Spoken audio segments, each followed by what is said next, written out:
Резида, первый раз в штабе. Скажи, пожалуйста, какие твои эмоции? Мне очень понравилось, здесь очень душевно. Все, собиралась сюда прийти и никак не доезжала. Видела истории в Инстаграме, всякие посты в Телеграме.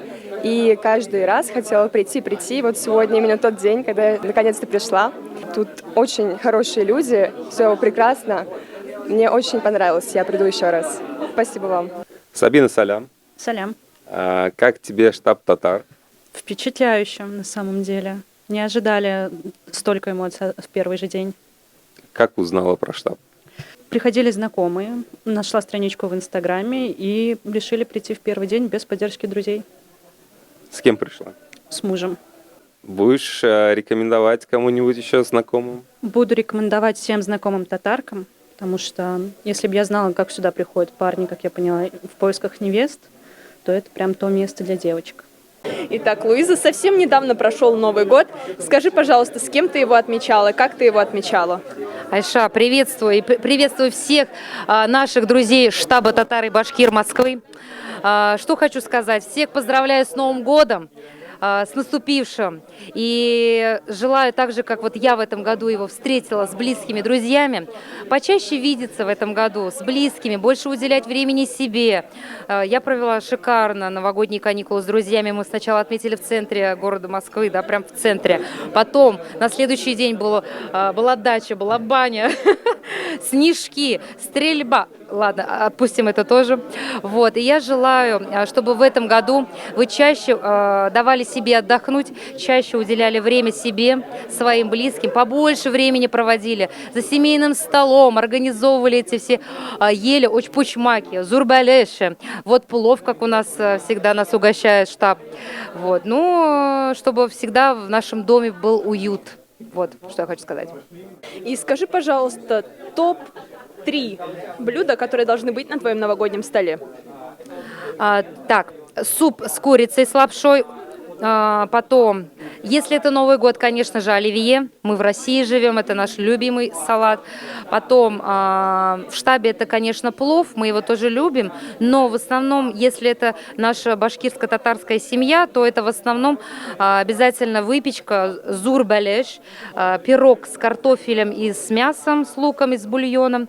Потом очпучмаки, треугольники, тоже с такой же начинкой. Блины тоже мы по выходным готовим. Потом козы, вот все виды различного мяса, колбас, сыры, конечно же, баурсак, по-башкирски это будет баурхак, и чак-чак по-татарски, вот. Так что, ну вот что-то такое, обязательно, чай с самоваре с травами, вот. Татарская музыка или русская музыка новогодняя?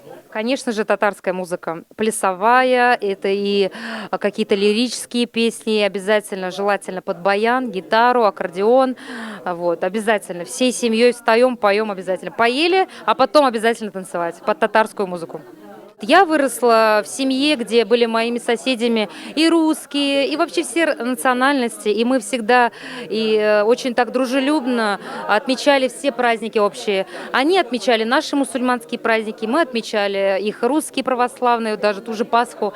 Мы все с соседями красили яйца, да. Поэтому Новый год – это такой общий. Мы живем в России, давайте жить дружно, и поэтому Новый год для меня – это все равно такой праздник для всех. Да, я мусульманка, но у меня есть друзья и православные, и мы давайте все будем вместе отмечать общие праздники. Это прекрасно, это объединяет. Скажи, пожалуйста, какая твоя любимая новогодняя традиция? Или, возможно, какая-то традиция есть, которую бы ты хотела вести в своей семье? Традиция, это мы раньше еще, когда я жила в Уфе, мы готовили иногда по выходным с семьей, вместе лепили пельмени. Когда я переехала в Москву, у тети есть маленькие дети, и мы учили их также лепить. И вот я бы хотела в своей семье тоже эту традицию приучить, то есть вместе лепить, вместе что-то готовить. А это когда вся семья собирается, это так прекрасно. Поэтому я за традиции семейные, когда все собираются за большим столом, вместе приготовили, потом вместе едим, это очень сильно объединяет.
Yanlarıma, yavursun canlarıma, sin otursan